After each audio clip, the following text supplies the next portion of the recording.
Hello. Welcome to Backstory with Joan Goldstein. I'm Joan Goldstein. I have a very interesting guest today.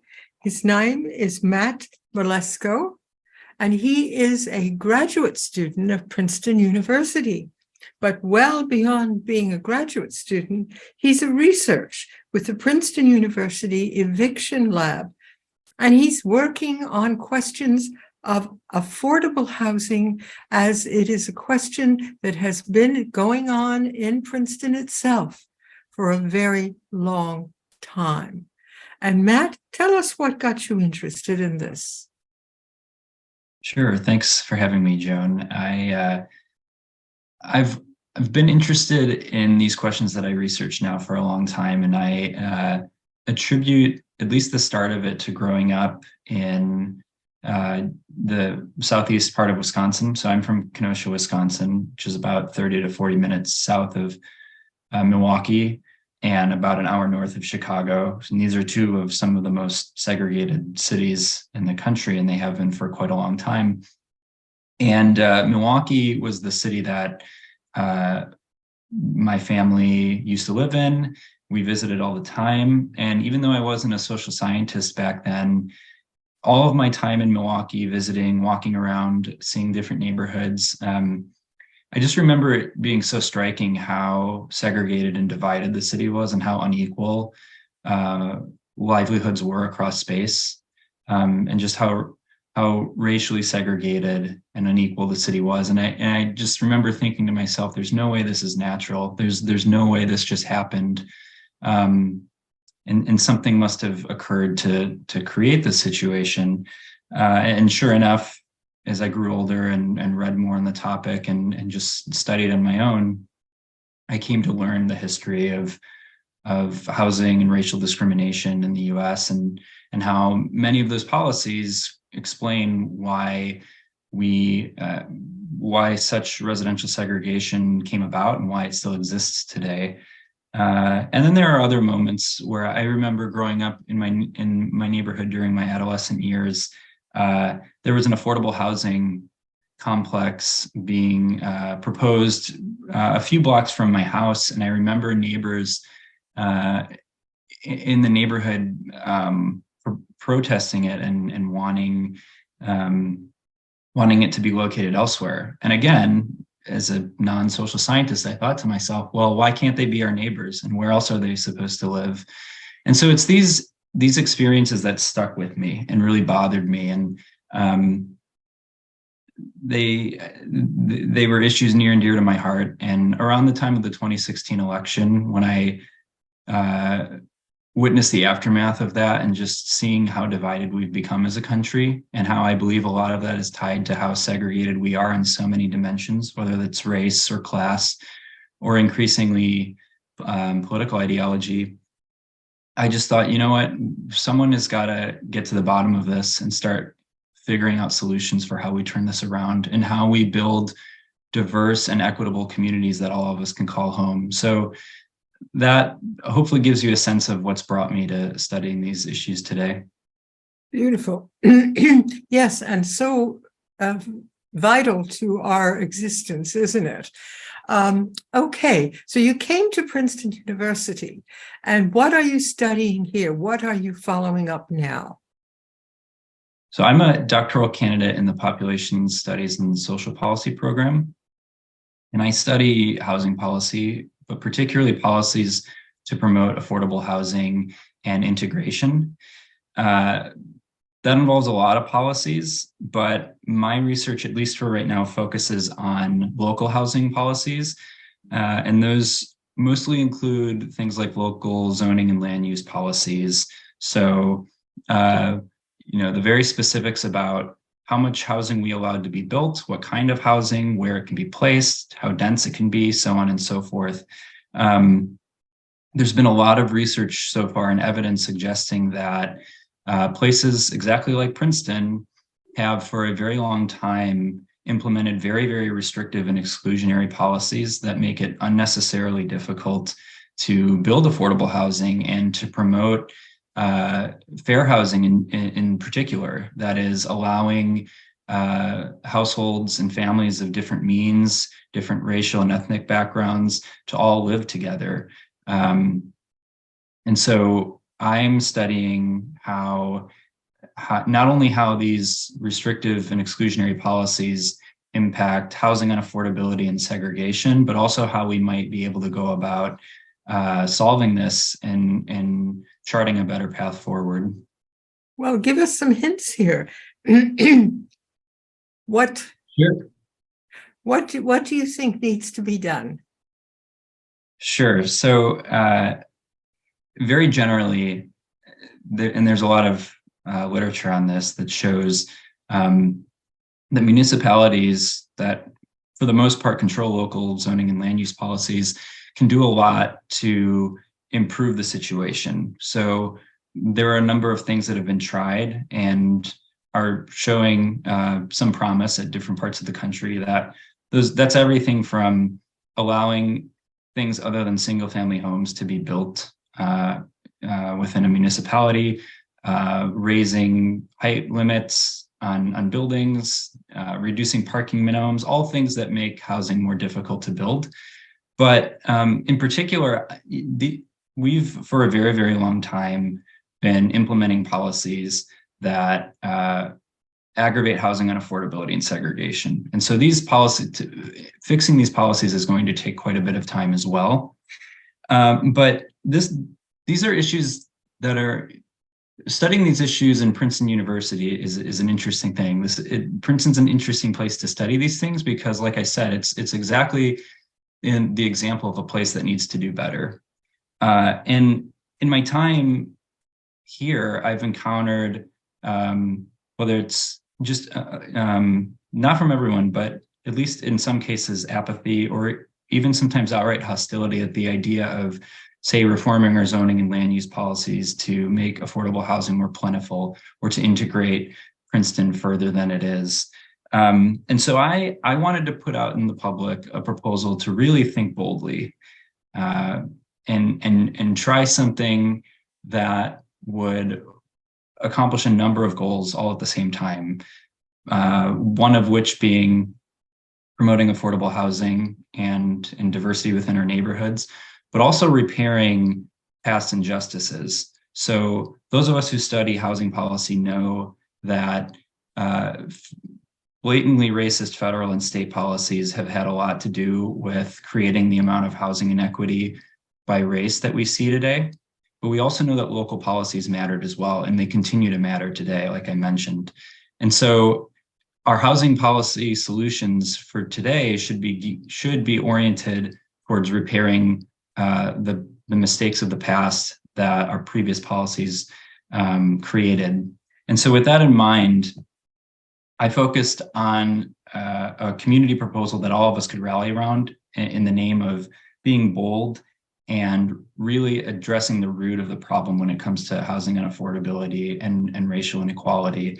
And so this proposal that I put forward would be putting to use a roughly 36-acre plot of land in Princeton for the sake of affordable housing. And this plot of land is referred to as the Butler Tract. It's actually owned by Princeton University. Its original purpose back in the 40s was actually to house, at the time, returning veterans from World War II who were enrolling in the university. And so it was a fairly bold, unprecedented step for the university to partner with the US federal government to build affordable housing for one of its subpopulations. And that housing eventually went on to house graduate students up until about 2015 when it was torn down. So that land has been vacant ever since. 36 acres is a lot of land, particularly in a place like Princeton that has very, very unaffordable housing and high affordable housing needs. Today in Princeton, the average home price is over $1 million. Rents are pushing about $2,000 a month if they haven't already increased beyond that. And we have thousands of people on our affordable housing wait lists. So the situation's bad and we need to act boldly. But as bad as the situation is, it's been even more negative for Princeton's Black population.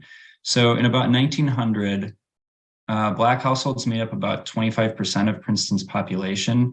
Today, they comprise about 6%.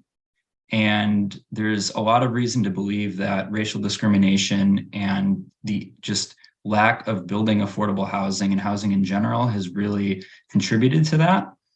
And so what I've proposed is not only should this land be used for affordable housing, it should be donated to what's called the Community Land Trust, which would keep housing permanently affordable as opposed to some of our other affordable housing arrangements. And third, and most importantly, at least some portion of it should be reserved for the populations that have been most disadvantaged by our community's inability to provide housing for people. And that is Princeton's Black population, as well as the employees of the university who don't make the wages to be able to afford to live in Princeton, and who don't benefit from the university's very generous mortgage support for some of its highest paid faculty. So that's the broad proposal in general, and I'm happy to walk into more specific details of it. But I guess I should say this is a proposal that I've put forward on behalf of myself as a private citizen, and not as a representative of any groups or organizations that I'm affiliated with. You are a member of Princeton's Affordable Housing Board? That's right, yes. So you're an activist. You're not just someone who is analyzing problems and solutions. You also want to participate and activate these solutions, don't you?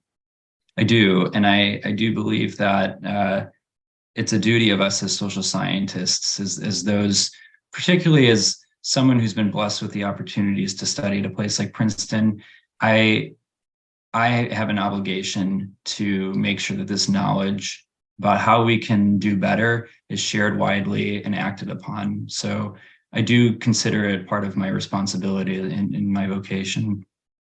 Yes, what's interesting also about the history is you said the 1940s, and they developed the Butler Tract. And actually, it was after World War II that veterans needed housing. And that is when suburbia came about. That before that, there was only cities or farmland. And this was certainly true in New Jersey, because I did my study on the Pinelands, the Pine Barrens of New Jersey. And what happened was that they took over land that had been farmland but wasn't being farmed, and they built housing on it. And that's how the suburbs first came about. So that was the first wave of the supposedly affordable housing. At least it wasn't as expensive as mansions were at that particular time. So then we have that, and then you have the Quonset hut story, where they had built Quonset huts for people, and that was something discovered during the war. So we have evolved during times of stress, and then we pull back afterwards, don't we? That's right. And this is where we need to be more consistent and more positive about how we look at housing. Is it only a for-profit issue? No, you're saying it's not only a for-profit issue. It's not only about money. It's also about people and lives, and people living in communities. You see, what is it about communities that is so important for people? Your questions have generated a lot of thoughts in my mind, and I'll start with the question you just posed. So it's probably intuitive to a lot of us that where we grow up and the neighborhoods we call home matter so much for our life prospects.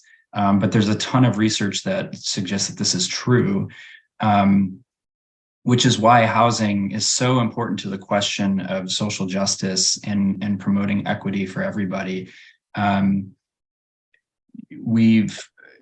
mentioned the suburbanization drive after World War II, and that's why in this proposal I focus on that point in time as a very important one in framing this proposal. it's definitely a time where the federal government committed to making housing far more accessible than it had been before. The problem is it did it essentially just for white households, and it was done in an extremely racially discriminatory way that locked out non-white households from building housing equity and being able to live in these growing suburbs. And these became communities that were highly resourced and had great public services. So things like functioning schools, functioning public services that we all depend on. And that became essentially the exclusion, that became something that only some communities could benefit from, while, say, municipalities that were struggling or losing tax base based on people who were leaving to the suburbs began to suffer. And so now we start seeing massive inequalities in resources across space. And when we have housing policies that don't allow housing construction in more affluent places that have more opportunity and better public services for folks, we lock in this inequality, and we allow places to hoard opportunity to the detriment of others. And this goes both ways. It's not just about allowing access to places that are more affluent because of our policies. It also means that we have a duty to revitalize places that have seen disinvestment, also due to racist policies, and making sure we do that in a way that doesn't displace folks. And this gets to the point about another point about community that's so important, and that's just the human connection. So if we, part of what is so damaging about the amount of residential segregation and school segregation that we have in this country is that it really limits the ability for us to bridge racial or class divides when we have limited interactions with each other and no ability to have positive contact and possibly challenge stereotypes that we have about each other, or come to a better understanding of one another. When we live in such isolated places and segregated from people we don't understand, this is, if we are serious about doing the work about eliminating racism and eliminating white supremacy, it's at some point incumbent on us to make sure that our neighborhoods, our schools, our important institutions are integrated places where we can bridge these differences that have been with us for so long. And so that's the part of housing's connection to community that means so much to me, and ultimately what led me to graduate school to study these things. We could talk for a very long time about why housing is so important to so many things, but to me, that's the fundamental connection. It's about who we call our neighbors, and how we ultimately achieve a multiracial democracy. And so that's why I'm so passionate about these things. Yes, well, it's understandable, isn't it? You know, with my sociology students, I teach college sociology, and I give them assignments to observe whether people, neighbors, help each other, talk to each other, you know. And since the pandemic, people are more isolated than even before, although there were problems before. It wasn't completely an openly friendly world. But one of the things, I had a student write a wonderful paper about a snowfall and how people came out to shovel the snow and how they came out with their shovels, but they didn't talk to each other. They didn't help each other with the snow, you know, and how he recognizes how they should have been neighborly and should have been able to say a few words to each other, to help each other, to greet each other.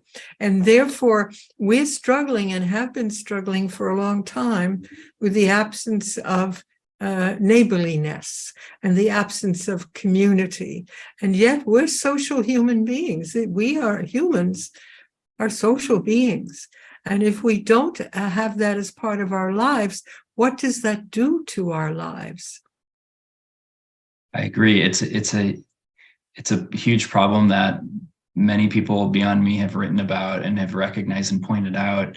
It's one of the many reasons, one of the many benefits of the proposal that I've put forward in this building of a community land trust in Princeton. I mean, community's in the name. And so it's important for two reasons. For one, the community aspect of this housing, this method of housing is about keeping land costs low so that it enables folks to live in housing that's far more affordable than would be on the market. And the reason that's possible is that instead of the typical way we promote homeownership in this country, which is just you own a private lot and you own the land and the structure, under the arrangement of a community land trust, the entire community owns the land in common. So no one owns the land per se. It's owned by, say, a nonprofit group.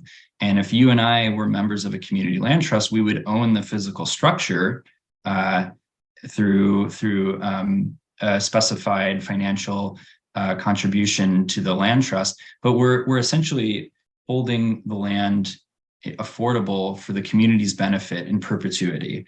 And it helps us reimagine what homeownership and property ownership and housing as a human right might be in this country. It moves us to a situation in which we prioritize housing access and access to stable community above, say, housing being used as a way to build wealth and hoard wealth oftentimes. But the second aspect of why community is so important to this model is because this is essentially a democratically run organization, a community land trust. Every member of the land trust has a say in how the community is run, what the bylaws are, what this community is going to stand for, even to the very minute details of how the common areas are maintained. And this matters because it's an explicit way to connect with your neighbors. You are part of a group and it's your responsibility to contribute and to keep the collective going. And I say that because we know our neighborhoods are so important, but no one ever teaches us how to be a neighbor. There's never a mechanism to go meet your neighbors or be a part of their lives, other than maybe it just happens organically, or it happens if someone cares enough in the neighborhood to do it. But this is a way to build neighborhoods in a way that's explicit and gives people sort of a nudge to get to know each other and to know that you depend on each other, and that's a good thing, and that can lead to many positive things down the road. So those are the two things that came to mind when you posed that very good question. Yes, it's about human survival, isn't it? That when we depend on each other, absolutely. Yes, when we find ourselves isolated, lonely, which has been going on since the epidemic occurred, what's happened to people, and especially young people struggling with loneliness and isolation. So again, we have to turn around and say, okay, what is a human? What is a human being? What makes us a human being? How do we survive? How do we help ourselves? How do we help each other? What would help? What do you think would help in this community? What would you like to see us doing? Well, from particularly the standpoint of housing, yes, I really hope and pray for a situation in which we really embrace the idea that everyone has a right to housing and to thriving, equitable communities, and that making room for others to enjoy all of that a place like Princeton has to offer enriches our lives, and it doesn't detract from us. It doesn't reduce our property values, or maybe it makes the logistics of making sure that school resources and the infrastructure is in place to educate students who may move into town. That might be the case, but we can also do things to increase those opportunities instead of excluding. I guess what I'm getting at is it's the vision that I hope we can achieve in this place, and that we can be a place that is welcoming to all, not just to make up for past wrongs and injustices that are still going on today, but also to just build a world in which we have neighbors across all different walks of life, and that enriches all of our lives. And I really do think that it's on us to reimagine housing and what it means, and what's important to us in all of this. Is it people's access to housing, and housing is a human right, or is it maintaining the system we have, where if you're able to get a house, it's like winning the lottery, and making sure that asset appreciates is more important than anything else. I think the former is far more important, and I think it's on all of us to make sure that we look out for each other, and that we can promote thriving, equitable communities everywhere and for everyone, and that only makes us better in the long run. Well, Matt Mleczko, you have brought to us great sense of humanity. You are not only a social scientist, but you are also a man of great human caring for your own society. And we need you. We need you to keep going and to keep doing what you're doing. And if there are people who want to bring help to you, what can they do? Well, thank you, Joan. Those are very kind words. I would say they can feel free to contact me. My email address is I'm sure floating around out there, and everyone can feel free to contact me to discuss this further. I'm always happy to do so. And you're right that we need a team, and we need the community to ultimately do these things. It's no one person can do this. But I'm really optimistic that there are folks in Princeton, and I know many of them, who feel the same way. And so it's really just a matter of building the coalition to embrace the sort of things that we've been talking about. And I'd always be happy to talk to anyone who wants to discuss this. I don't know if you make show notes or post contact information, but I'd be happy to do that for anyone who wants to get in touch.